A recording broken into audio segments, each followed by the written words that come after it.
Hello दोस्तों, welcome back to my YouTube channel learn with Afroz. आज हम लोग क्लास 10 एनसीईआरटी का चैप्टर जो है ट्राइंगल, उसको हम लोग देखने वाले हैं। उस चैप्टर का एक्सरसाइज 6.1। चलिए, इससे पहले हम लोग पहले जान लेते हैं कि कॉन्ग्रुएंसी और सिमिलरिटी क्या है। देखिए कि अगर दो ज्योमेट्रिकल फिगर हो, सपोज दैट कि आपका एक लाइन दिया हुआ है ए बी और एक दिया हुआ है आपका सी डी। तो ये दोनों को कॉन्ग्रुएंट कहने के लिए कि ये दोनों कॉन्ग्रुएंट है, इसके लिए क्या होना चाहिए, इसका जो लेंथ है ए बी का सी डी के लेंथ से क्या होना चाहिए, इक्वल होना चाहिए। अच्छा, अगर हम ए बी को सी डी पे प्लेस कर देते हैं इसके ऊपर, तो क्या होगा, ये इसको सुप्रीम पोज कर लेगा। यानी कहने का मतलब है ए पॉइंट सी के साथ कोइंसाइड करेगा और बी जो है डी के साथ कोइंसाइड करेगा। उसी तरीके से अगर दो एंगल है, आपका दो एंगल है,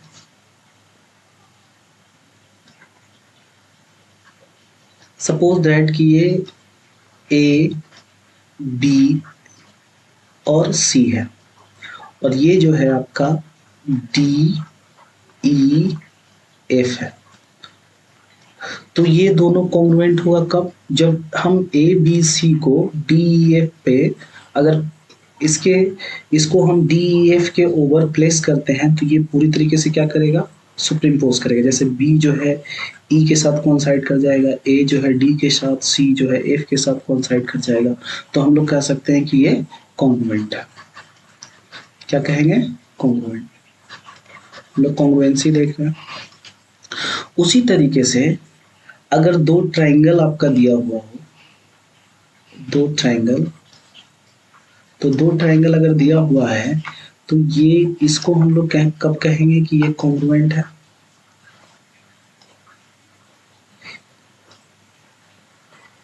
अगर दो ट्राइंगल दिया हुआ है, एक ये है और एक ये है,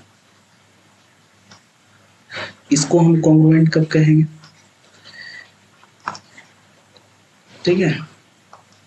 देखिए, थोड़ा सा मैं बना देता हूँ इस तरह से कि आपको लगे कि देखिए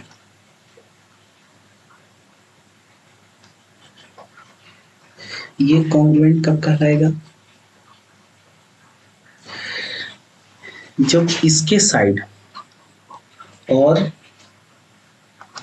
इसके साइड करेस्पॉन्डिंग साइड, जैसे मान लिया जाए कि अगर ये ए बी और सी है और डी ई एफ है, अगर कॉन्ग्रुएंट होगा तो अगर मान लीजिए कि ए बी सी को अगर डी ई एफ पे प्लेस करेंगे तो ये क्या करेगा, इसको पूरी पूरी ढक लेगा। यानी आप कह सकते हैं कि सुप्रीम पोज करेगा। तो हम लोग इसको देखते हैं कि दो फिगर को कॉन्ग्रुएंट कब कहेंगे। देखिए, टू फिगर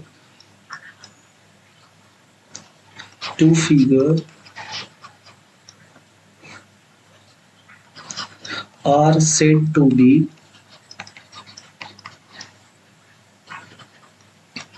congruent।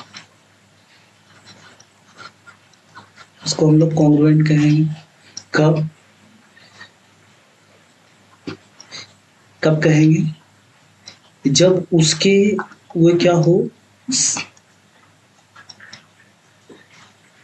वो क्या हो कि they have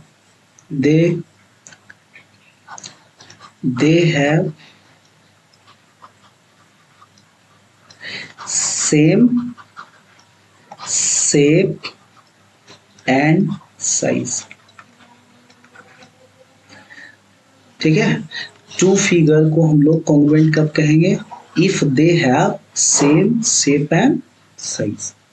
अगर दो ट्राइंगल है, ट्राइंगल ए बी सी और इसको कब कहेंगे कि ये कॉन्ग्रुएंट है? देखिए कॉन्ग्रुएंट का साइन हो गया। तो इसको कब कहेंगे कि डी ई एफ का कॉन्ग्रुएंट है? तो पहला क्या होना चाहिए कि इसका करेस्पॉन्डिंग साइड बराबर होना चाहिए। क्या होना चाहिए? Corresponding side are equal. Corresponding side क्या होना चाहिए? Corresponding side are equal. अब इसका मतलब क्या हो गया? करेस्पॉन्डिंग साइड का मतलब, इसका मतलब हो गया कि ए बी जो होगा वो इसके करस्पॉन्डिंग डीई के इक्वल होगा, और जो बीसी होगा वो ईएफ के इक्वल होगा। बीसी जो होगा वो ईएफ के इक्वल होगा, और एसी जो होगा इसका करस्पॉन्डिंग ये क्या होगा? डीएफ के इक्वल होगा। एसी जो होगा वो डीएफ के इक्वल होगा। ये पहला कंडीशन। दूसरा कंडीशन ये है कि इसके जो होंगे कैस्पॉन्डिंग एंगल भी इक्वल होगा। कैस्पॉन्डिंग एंगल बोले तो इसका देखिए, इसका जो एंगल ए है करस्पॉन्डिंग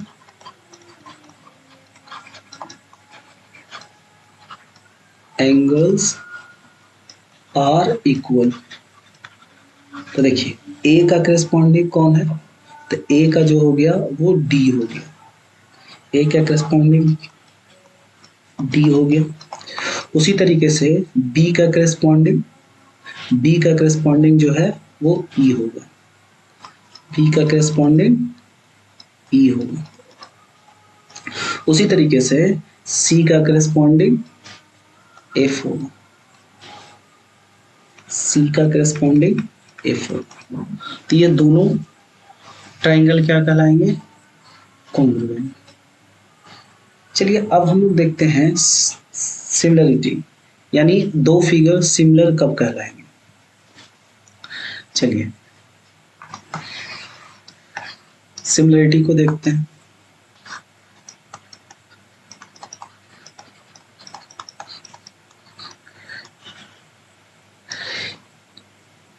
देखिए इसमें क्या होगा कि अगर टू जियोमेट्रिकल फिगर्स या टू फिगर आर सिमिलर, ये सिमिलर होगा कब? If they have same shape. Size नहीं, सिर्फ सेम शेप होना चाहिए। आप लोग ने कभी फोटो निकाला होगा, उसका देखिए अगर इस टाइप का फोटो है, मैं इसे बनाता हूँ, इस टाइप का अगर फोटो है, इस टाइप का, तो इसके साइज क्या हो सकते हैं? शेप यही रहेगा। आप इसके बड़े साइज का फोटो निकलवा सकते हैं, इसका बड़े साइज का फोटो निकलवा सकते हैं। तो ये क्या होता है? ये दोनों सिमिलर ही तो होते हैं। तो उसी तरीके से दो ट्राइंगल जिसका रेडियस सेम नहीं है, दो सर्कल जो है उसका अगर रेडियस सेम हो तो कॉन्ग्रुएंट होगा, मगर अगर रेडियस सेम नहीं है तो वो, अगर रेडियस सेम नहीं है तो वो क्या हो जाएगा? आपस में सिमिलर हो जाएंगे, सिमिलर हो जाएगा। दो ट्राइंगल सिमिलर, ये सिमिलर कब कहलाएगा? दो ट्राइंगल सिमिलर कब कहलाएगा?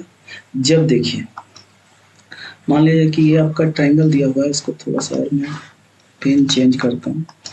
देखिए दो ट्राइंगल सिमिलर कब कहलाएगा? जैसे मान लीजिए कि एक ट्राइंगल ये है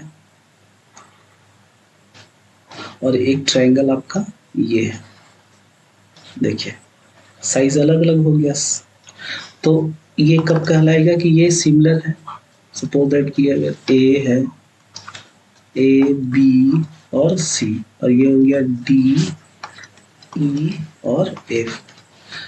अब देखिए ए बी सी सिमिलर होगा डी ई एफ का कब?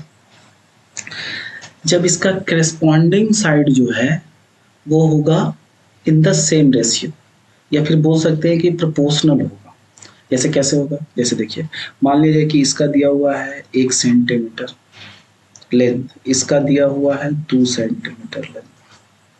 अब ये मान लिया जाए कि ये आपका दिया हुआ है 1.5 सेंटीमीटर, और ये मान लीजिए दिया हुआ है 3 सेंटीमीटर। अब ये मान लीजिए जाए कि आपका दिया हुआ है 2 सेंटीमीटर, और ये दिया हुआ है आपका ये दिया हुआ है देखिए 4 centimetre.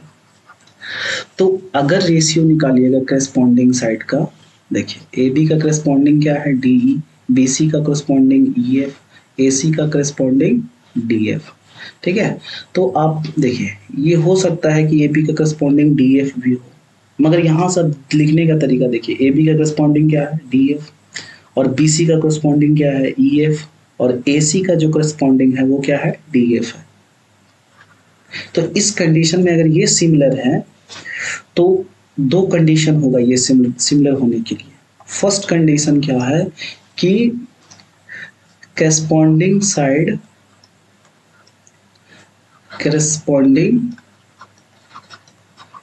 Sides are in the same ratio, या फिर बोल सकते हैं कि प्रोपोर्शनल होता है।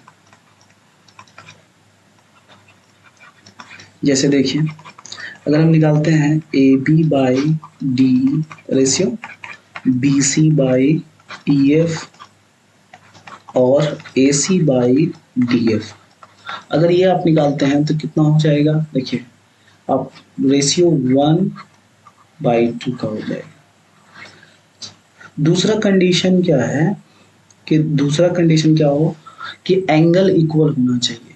सपोज दैट कि अगर ये का दिया हुआ है 60 तो ये भी क्या होना चाहिए 60 होना चाहिए, यानी करेस्पॉन्डिंग एंगल बराबर, जितना बी होना चाहिए उतना ही आपका क्या होना चाहिए ई होना चाहिए, और जितना सी होना चाहिए उतना ही क्या होना चाहिए एफ होना चाहिए। तो दूसरा कंडीशन क्या है कि आपका करेस्पॉन्डिंग एंगल क्या होना चाहिए are equal, corresponding angles are equal बराबर होना चाहिए, यानी कोण ए इक्वल टू क्या होना चाहिए कोण डी। ठीक है, ए इक्वल टू क्या होना चाहिए angle A equal to angle D होना चाहिए, एंगल बी इक्वल टू क्या होना चाहिए एंगल ई, और एंगल सी इक्वल टू होना चाहिए एंगल एफ। ये दो होना चाहिए। अब देखिए यहाँ पे क्या है, सिर्फ यही नहीं, कोई भी पॉलीगॉन आपका दिया हो, पॉलीगॉन कहने का मतलब हैविंग मैनी साइड, अगर अगर दो पॉलीगॉन दिया हुआ है, अगर नंबर ऑफ साइड सेम है और उसका करेस्पॉन्डिंग एंगल अगर इक्वल है, उसका साइड का रेशियो, साइड का जो करेस्पॉन्डिंग साइड का रेशियो अगर सेम होगा तो वो पॉलीगॉन क्या हो जाएगा आपस में सिमिलर हो जाएंगे। क्लियर है? चलिए हम लोग अब देखते हैं एक्सरसाइज, जो आपका चैप्टर है ट्राइंगल, उसका एक्सरसाइज हम लोग 6.1 देख रहे हैं। ये सभी बोर्ड के लिए बहुत ही इम्पोर्टेंट है, और मैं लगातार जो है वो क्लास 10th का जितने भी चैप्टर हैं उसको बारी बारी से कवर करने वाला हूँ, सारे एक्सरसाइज को। ठीक है, फिर हम लोग एग्जाम स्ट्रेटेजी को भी डिस्कस करेंगे। तो ये अभी हम सारे एक्सरसाइज को कवर कर रहे हैं, कंटिन्यू वीडियो को वॉच करिए, ये बहुत ही हेल्पफुल होने वाला है और बहुत मदद पहुंचाने वाला है आप लोग को। यहाँ पर देखिए पहला क्वेश्चन देख रहे हैं, और सारे मैथ्स के वीडियो, सारे चैप्टर एक्सरसाइज यहाँ पर मिल जाएंगे, और भी सब्जेक्ट को हम लोग कवर करने वाले हैं ताकि आपकी बोर्ड का प्रिपरेशन जो है वो अच्छे तरीके से हो। तो यहाँ पर देखिए कह रहा है कि fill in the blanks using the correct word given in bracket। कह रहा है कि all circle are congruent और similar। तो यहाँ पर देखिए सर्कल्स के कहने का मतलब है कि अगर रेडियस अगर सेम रहेगा तब तो वो कॉन्ग्रुएंट होगा, मगर अगर रेडियस रेडियस अगर डिफरेंट हो जाए तो वो सिमिलर होंगे, कॉन्ग्रुएंट नहीं होंगे। मगर यहाँ पे ऑल की बात किया गया है तो ऑल सर्कल क्या होते हैं, आपस में सिमिलर होते हैं, तो यहाँ पे हो जाएगा सिमिलर। ठीक है, आगे हम लोग देखते हैं all square are similar congruent. तो देखिए ऑल स्क्वायर जो है वो कॉन्ग्रुएंट नहीं हो सकते मगर सिमिलर हो सकता है, क्योंकि सभी एंगल क्या होते हैं 90 डिग्री स्क्वायर का होता है। कॉन्ग्रुएंट नहीं हो सकते हैं, हो सकता है ये आपका स्क्वायर का साइड डिफर करते रहता है, साइड का लेंथ कुछ भी हो सकता है, मगर क्या है कि एंगल क्या होते हैं इक्वल होते हैं। तो ऑल स्क्वायर को हम लोग कह सकते हैं कि वो सिमिलर होता है। आगे देखिए all triangles are similar, isosceles और इक्विलैटरल। ये ट्राइंगल के बारे में जानते होंगे। आइसोसेलेस में क्या होता है, दो साइड आपस में इक्वल होता है, दो साइड आपस में इक्वल होंगे तो इसके अपोजिट एंगल भी क्या हो जाएंगे, इक्वल हो जाएंगे। तो देखिए आइसोसेलेस जो है वो सिमिलर होंगे, इसके लिए जो है ये कंडीशन है कि इसका जो ये वर्टेक्स एंगल होगा, ये अगर मान लिया ये मैंने दो आइसोसेलेस ट्रायंगल बना लिया तो यहाँ पर देखिए जरूरी नहीं है कि ये दोनों एंगल तो आपस में इक्वल, जरूरी नहीं है कि ये दोनों, अगर ये दोनों एंगल का हो सकता है वैल्यू, अगर ये डिफर करेगा तो ये दोनों एंगल का भी वैल्यू डिफर हो जाएगा। तो ये आप कह सकते हैं कि इसमें जरूरी नहीं है कि करस्पॉन्डिंग एंगल इक्वल होंगे, कि सभी एंगल जो होते हैं वो आपका कितना होता है 60 डिग्री का होता है, सभी एंगल 60 डिग्री का होता है और साइड भी आपस में क्या होते हैं इक्वल होते हैं।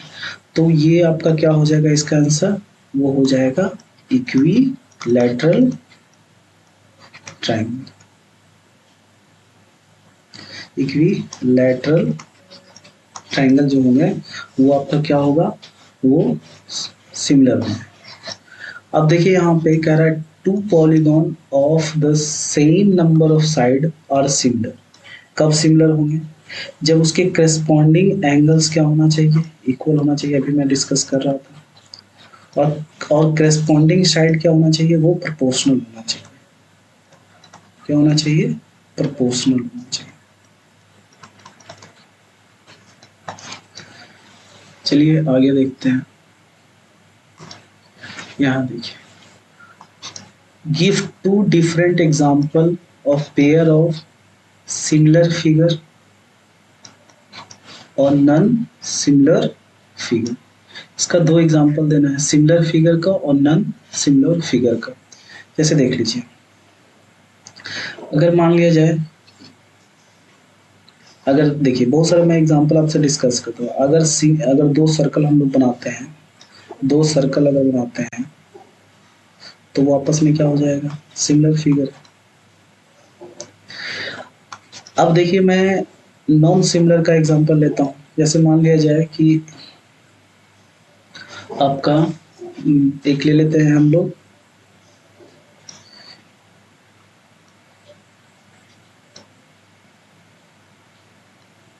अब देखिए यहाँ पे हम लोग ले लेते हैं एक पैरेललोग्राम ले लीजिए, एक पैरेललोग्राम ले लीजिए,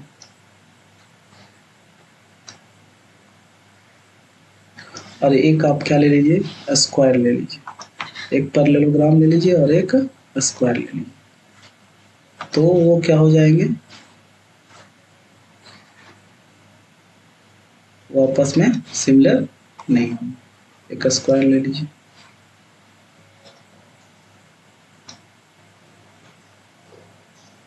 देखिए तो ये दो फिगर आपके क्या कहलाएंगे, ये नॉन सिमिलर फिगर है। और ये क्या हो जाएंगे, अगर दो सर्कल आप लेते हैं तो ये क्या हो जाएगा, सिमिलर हो जाएंगे। ध्यान रखिएगा कि अगर रेडियस इक्वल रहेगा तभी ये आपका कॉन्ग्रुएंट होगा, अगर रेडियस डिफर है तो आपका क्या हो जाएगा, वो सिमिलर फिगर हो जाएगा। अगला क्वेश्चन हम लोग देखते हैं। ये देखिए दिया हुआ, state whether the following quadrilateral are similar और नॉट। तो यहाँ देखिए अगर हम लोग करस्पॉन्डिंग साइड का अगर रेशियो निकालते हैं तो देखिए कितना हो जाएगा, करस्पॉन्डिंग साइड का 1/2 हो जाएगा रेशियो। मगर एंगल देख लीजिए, ये सभी एंगल 90 डिग्री दिया हुआ है और इसका एंगल क्या होगा, इसका एंगल ये जरूरी ये क्या हो जाएगा, ये 90 डिग्री तो होगा नहीं। तो यहाँ पे क्या है, करस्पॉन्डिंग एंगल जो है, या फिर ये देख लीजिए या फिर ये देखिए, ये क्या होगा, करस्पॉन्डिंग एंगल यहाँ पे वो 90 डिग्री नहीं होगा। तो यहाँ पे पहला कंडीशन तो है कि साइड प्रोपोर्शनल है, बट सेकंड कंडीशन जो है ना, यहाँ पर लिखिए since corresponding angles are not equal. So SPQR is not similar to quadrilateral है, similar to quadrilateral A। यहाँ अगर एस से लिए तो चलिए करस्पॉन्डिंग ही लेते हैं, तो DABC ऐसे भी लिख सकते हैं, DABC का सिमिलर नहीं है, ठीक है। अगर PQRS लेते हैं तो फिर यहाँ से भी ले सकते हैं ABCD। तो यहाँ पे ऐसे भी लिख सकते चाहें तो देखिए, अगर यहाँ पे इसीलिए क्या हो जाएगा आपका, PQRS is not similar to quadrilateral ABCD, same ही चीज है। चलिए इसको हम लोग कंटिन्यू करने वाले हैं, और हमारे वीडियो को कंटिन्यू देखते रहिए और इसको खुद से भी करिए और घर पे प्रैक्टिस करिए।